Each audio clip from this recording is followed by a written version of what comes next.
পাশের বাড়ির দিকে অত তাকাতে হবে না। মা, আমি সত্যিই বলছি, পাশের বাড়ির দিকে আমি তাকাইনি। কলসিটা জল ভরতে একটু সময় তো লাগবেই। ঘোলা জল নিয়ে গেলে আপনি তো আবার বলবেন এ কি জল এনেছিস। ও শাশুড়ির মুখটা তো দিন দিন বড় খারাপ হচ্ছে। কেন রে? আমার মেয়ে আমার হাতের রান্না খাবে, তাতে ওর কি? আমাদের সব কিছুতেই ওর নজর কেন? দস্তুরের কথা আপনি আমায় বলবেন না। আমিও সংসার করেছি, শ্বশুর বাড়িতে থেকেছি, কিন্তু কেউ আমাকে এভাবে প্রতিটা পদক্ষেপে কথা শোনায়নি। মেয়ে শ্বশুর বাড়িতে আছে মানে এটা তো না যে ওর ওপর অত্যাচার করবে।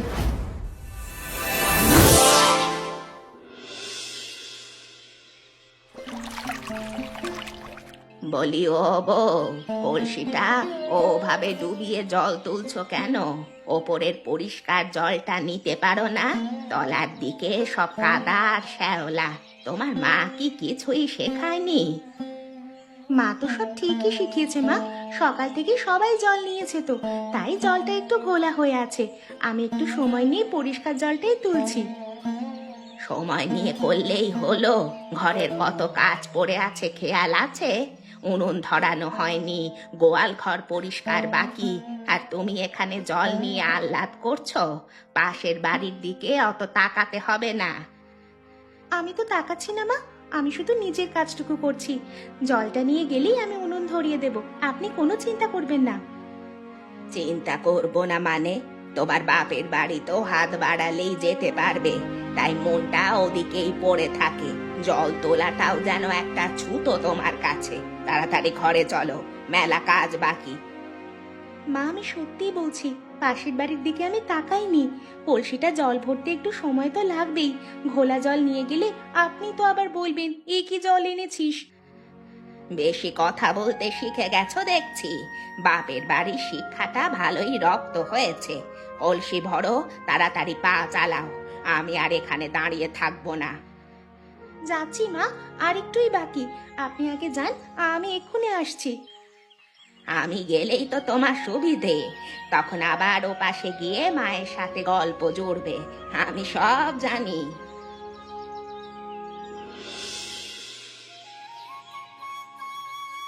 আজ সকালে ইলিশ মাছের মাথা দিয়ে কচুর শাক করেছি।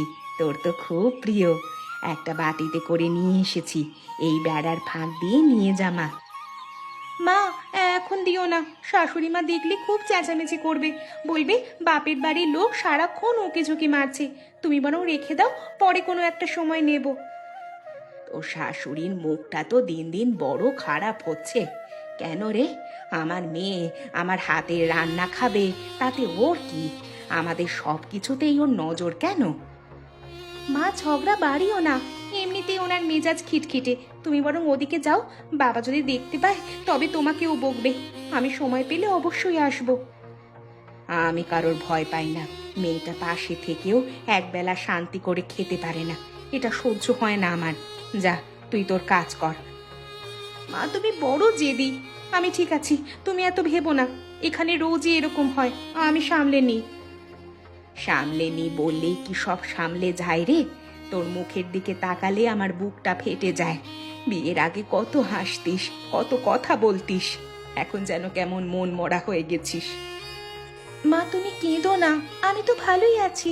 একটু কাজের চাপ সব বাড়িতেই থাকে। তুমি যাও, কেউ দেখে ফেলবে। যাচ্ছি, কিন্তু খাবারটা কিন্তু খাবি মা, ভুলে যাস না যেন। বলি বেয়ান, মেয়েকে তো পাশের বাড়িতেই বিয়ে দিয়েছেন, তা সারাদিন তাকে ফুসলিয়ে নিজের দিকে টেনে রাখেন কেন? ঘরের কাজে তো তার মনই বসে না। আমার মেয়েকে আমি ফুসলাবো কেন? সে তো নিজের দায়িত্ব ভালোই জানে। আর বাপের বাড়ির টানে যদি আসে, তাতে দোষের কি? আপনি কি আপনার বাপের বাড়িতে যেতেন না? যেতাম, তবে সেটা নিয়ম মেনে। আপনাদের মতো তো আর সারাক্ষণ বেড়ার ধারে উঁকি মারতাম না। বৌমা যখন জল নিতে আসে, আপনি তখন সেখানে দাঁড়িয়ে পরামর্শ দিতে শুরু করেন। এসব কি ভালো দেখায়?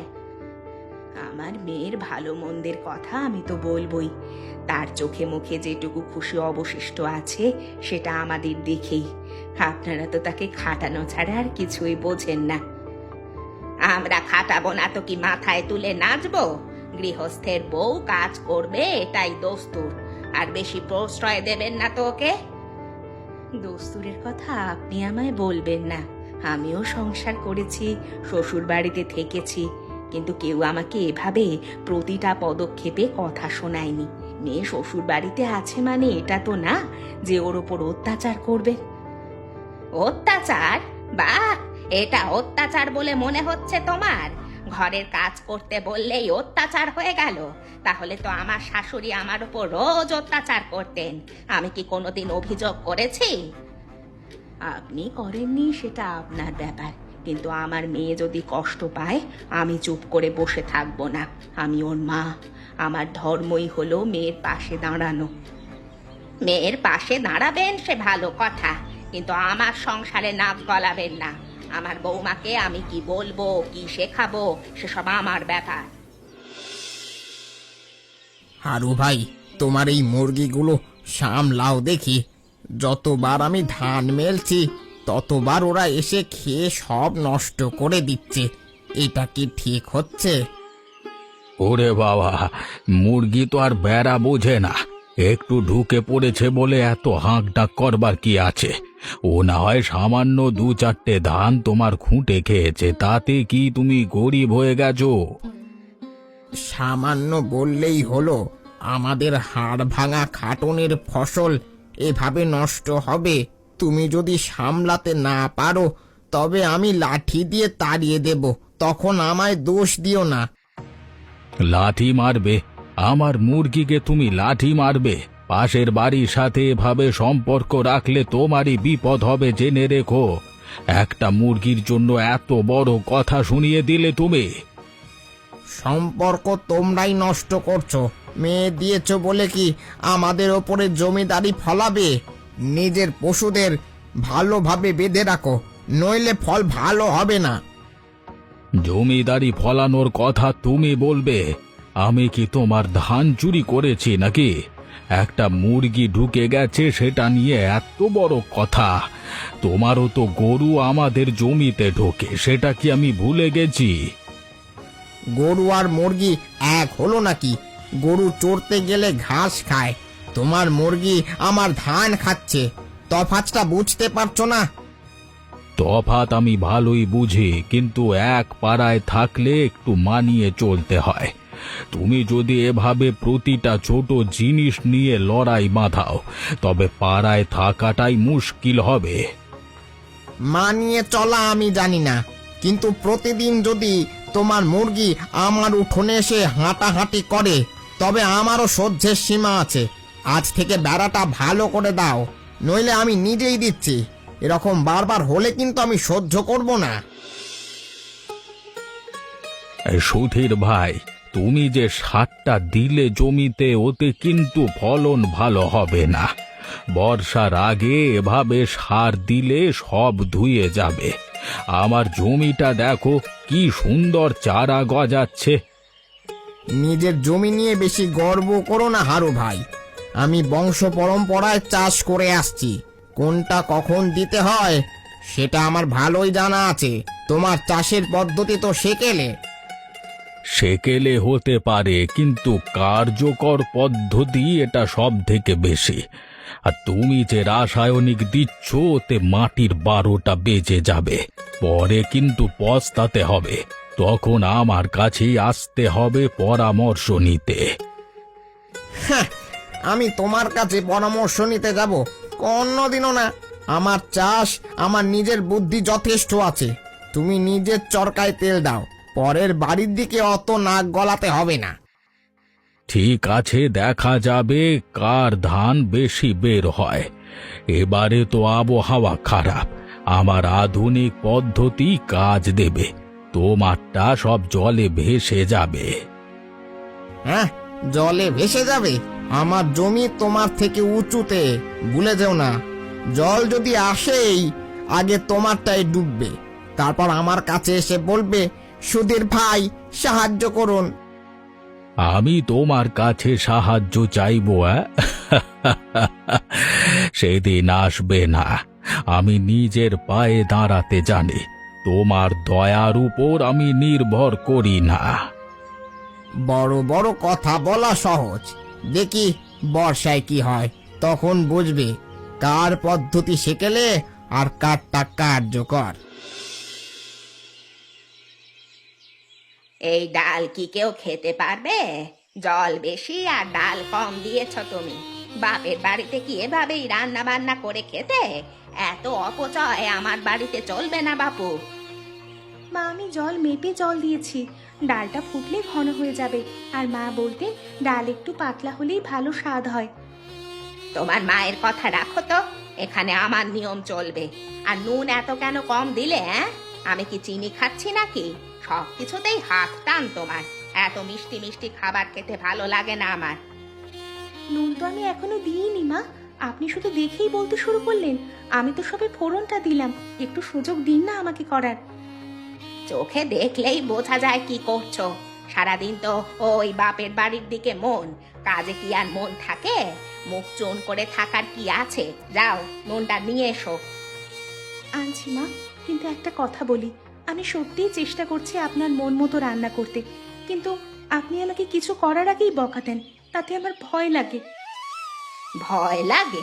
তুমি কি দোষ দিচ্ছ যে আমি তোমার ওপরে অত্যাচার করি? তাহলে এত বড় বড় কথা বলতে শিখলে কোথা থেকে?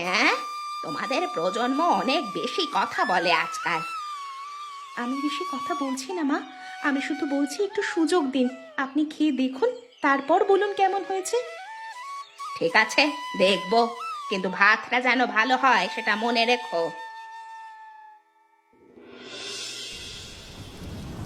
ওরে বাসন্তী, বৃষ্টি তো ভালোই নামলো মা। তোদের ধানগুলো কি তুলে ফেলেছিস?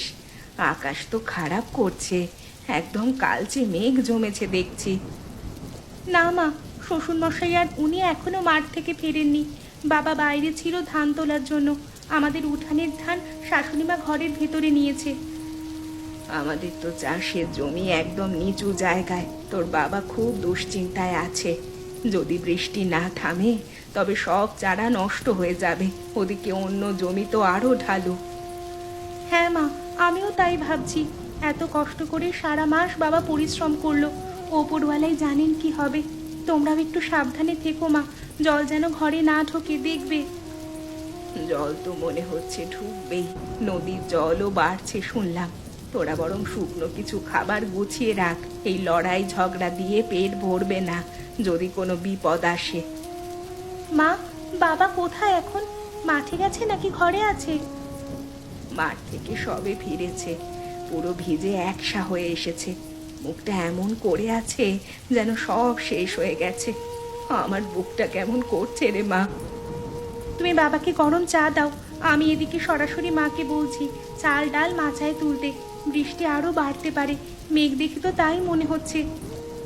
ঠিক বলেছিস, তুই নিজেও সাবধানে থাক। রাতে যদি আরো বাড়ে তোরা উঁচুতে উঠে যাস। আমাদের ঘরটা তো নিচু, আমাদের আবার বেশি ভয়।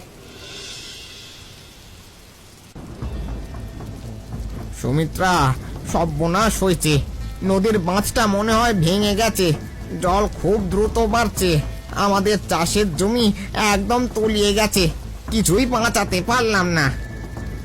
সে কি গো, সব ধান কি জলে গেল? এত টাকা খরচ করে বীজ কিনলে, সার দিলে, এখন আমরা খাবো কি সারা বছর? শুধু আমাদের নয়, হারুর জমিও শেষ হয়ে গেছে, ওর ঘর তো আমাদের থেকে নিচুতে, ওখানে মনে হয় জল ঢুকে গেছে এতক্ষণে। কি যে বিপদ এলো হঠাৎ করে। এখন আর পরের বাড়ির কথা ভেবে কোনো লাভ নেই। তোমাদের ঘরে যা কিছু আছে সেগুলো আগে উঁচু জায়গায় তোলো। চালের বস্তাগুলো মাচায় তুলে রাখতে হবে তাড়াতাড়ি। আমি চেষ্টা করছি, কিন্তু জল যেভাবে বাড়ছে ঘরেও বেশি সময় থাকা যাবে না মনে হচ্ছে, চারিদিকে শুধু হাহাকার। বাসন্তী কোথায়? ওকে ডাকো তাড়াতাড়ি, নিচের ঘরে জল ঢুকতে পারে। ও দাওয়ায় আছে, ওকে আমি বলছি ওপরে উঠে যেতে, কিন্তু ও বারবার পাশের বাড়ির দিকে তাকাচ্ছে, ওর বাবা মায়ের জন্য চিন্তা হচ্ছে বোধহয়। ওদের ঘর তো একদম নিচুতে। হ্যাঁ, বাইরে তো কোমর অব্দি জল। প্রতিমা, আমি আর পারছি না, সব শেষ হয়ে গেল। যে চাষের জমির উপর ভরসা করেছিলাম সেই ধান আজকে জলের তলায় চলে গেছে। কালকে সকালেই সব পচে যাবে। চাষের কথা এখন থাক, জীবনটা বাঁচাই আগে। আমাদের এই নিচু জমিতে থাকা আর নিরাপদ নয়। হঠাৎ করে এত জল আসবে কেউ ভাবেনি। সুধীরদের ঘরটা তো একটু উঁচুতে, কিন্তু ওদের সাথে তো কত ঝগড়া হয়েছে। এই বিপদে কি ওরা আমাদের জায়গা দেবে? মুরগি নিয়ে কত বিবাদ করলাম আমি। বিপদের সময় পুরনো কথা মনে রাখা উচিত নয়। বাসন্তী ওখানে আছে, আমাদের জন্য ওর প্রাণ কাঁদছে। আমাদের যেতেই হবে, নইলে রাতে আরো বিপদ বাড়বে। আমার খুব লজ্জা লাগছে। কালকেও তো ওর সাথে চাষ নিয়ে তর্ক করলাম, এখন ওর বাড়িতেই আশ্রয় নিতে হবে। বিধাতা আমাদের কি পরীক্ষা নিচ্ছেন! জল তো আর লজ্জা দেখে থেমে থাকবে না। চলো, যা নিতে পারো নাও।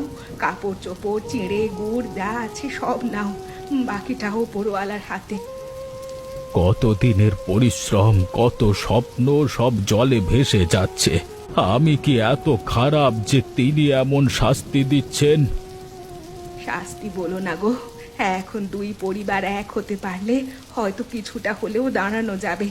একা একা কেউ পারবে না। তুমি ঠিকই বলছো, চলো তবে। মা, বাবা, তোমরা এভাবে ভিজে ভিজে আসছো? তোমাদের ঘরে কি খুব জল ঢুকেছে? মা, একটু দেখুন না, বাবাদের ঘর তলিয়ে গেছে। এসো এসো, ঘরের ভেতরে এসো, বাইরে কেন দাঁড়িয়ে আছো? বাসন্তী, ওদের ঘরে নিয়ে যা, শুকনো কাপড় দে। আমি ভাবছিলাম তোমাদের কথা, কিন্তু মুখ ফুটে বলতে পারিনি। মা, আপনি সত্যি ওদের থাকতে দেবেন তো? আমি ভাবছিলাম আপনি হয়তো রেগে যাবেন পুরনো সব ঝগড়ার কথা মনে করে। আরে পাগল মেয়ে, বিপদের সময় কি শত্রুতা করতে আছে? ঘর তো আমাদেরও এক অবস্থা, সবাই মিলে এক ঘরেই থাকতে হবে এখন। মানুষ মানুষের জন্যই তো। আপনি বড় মনের পরিচয় দিলেন মা। আমি খুব ভয় পেয়েছিলাম। এখন সবাই একসাথে থাকলে অন্তত ভয়টা কম লাগবে। আমি তাড়াতাড়ি মুড়ি আর গুড় নিয়ে আসছি সবার জন্য। আপনি ভেতরে আসুন। ওকে ওকে তুমি একটু মুড়ি দাও, চা দাও, যদি উনুন জ্বালানো যায়। প্রতিমা দেবী, আপনি এদিকে আসুন, আমার ঘরে শুকনো শাড়ি আছে, পরে নিন। বাবা, তোমার হাতটা তো ঠান্ডায় কাঁপছে। এসো ভেতরে এসো বাবা, আমি কম্বল আনছি। বাসন্তী, ওদের জন্য মাচার ওপরে বিছানা পেতে দে। আজকে রাতটা সবাই এক ঘরে কাটাবো, কাল দেখা যাবে কি করা যায়।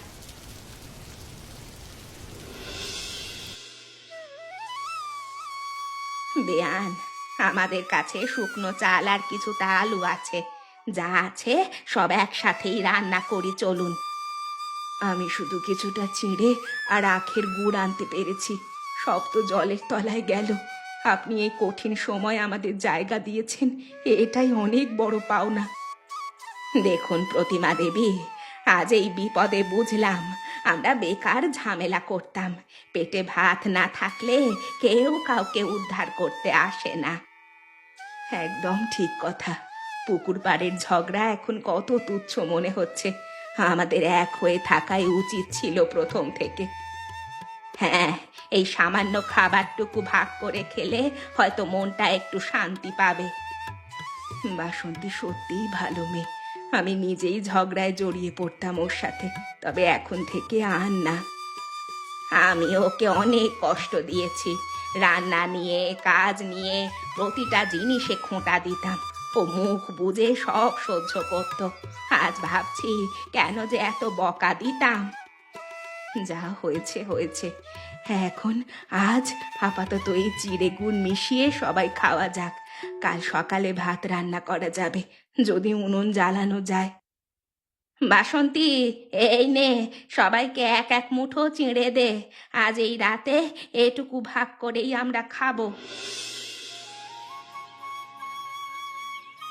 বাবা, ভেঙে পড়ো না, জমি তো আবার তৈরি করা যাবে। আমরা সবাই মিলে আবার চাষ করব। তুমি আর শ্বশুরমশাই একসাথে কাজ করলে ফলন আরো ভালো হবে। ঠিক বলেছিস রে মা, এতদিন আমি একা লড়াই করছিলাম, এবার সুধীরের সাথে হাত মেলাবো।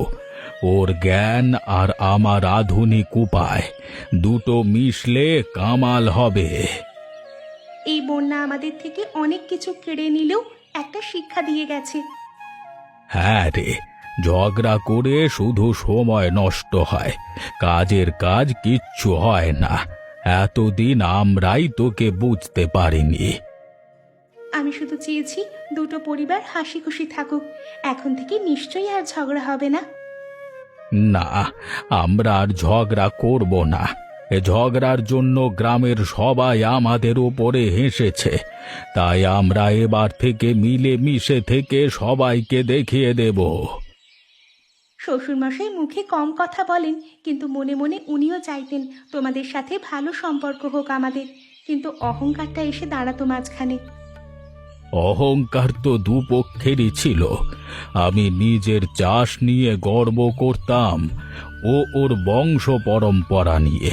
আসলে দুজনেরই দুজনের থেকে কিছু জানবার ছিল, কিছু শেখবার ছিল। একসাথে করলে দুজনেরই লাভ হতো। এখন সেটাই হবে বাবা, তুমি দেখো এবার ফসল আরো ভালো হবে। বেয়ান, যা হয়েছে সব ভুলে যান। এতদিন আমি আপনাকে আর বৌমাকে অনেক কটু কথা বলেছি। এই বিপদে বুঝতে পেরেছি আপনারা আমার কত আপনজন। আপনিও আমাকে ক্ষমা করবেন, মেজাজটা আমিও একটু কড়া করে ফেলতাম। আমাদের বাসন্তী যেন সারা জীবন এমন সুখে আপনাদের আগলে রাখতে পারে, এইটুকুই চাই। ও তো শুধু আপনাদের নয়, ও এখন এই বাড়ি সবার দায়িত্ব সামলাবে। আর এখন থেকে আমাদের মাঝখানে কোনো বেড়া থাকবে না। বেড়াটা সরিয়ে আমরা দুটো উঠোন এক করে নেব। তাই হবে, এখন থেকে আর আলাদা চাষ নয়, আমরা চাষবাস খাওয়া দাওয়া সব এক পরিবার হয়ে করব। একদম তাই। চলুন আজ একসাথে দুপুরে রান্নাটা সারি। বাসন্তীকে আর একা খাটতে দেব না, আমরা সবাই মিলে আজ আনন্দ করে খাবো। আপনি জানেন, কাল রাতে যখন আপনি আমাদের ঘরে ডেকে নিলেন, তখন আমার চোখে জল এসে গিয়েছিল। আমি ভেবেছিলাম আপনি হয়তো দরজা বন্ধ করে দেবেন, কিন্তু আপনি যেভাবে ছুটে এসে আমাদের আপন করে নিলেন, এটা আমি সারা জীবন মনে রাখবো। দরজা বন্ধ করব? আমি কি পাষাণ নাকি? আপনার মেয়ে আমার ঘরে আছে, আপনারা তো আমারও আপনজন।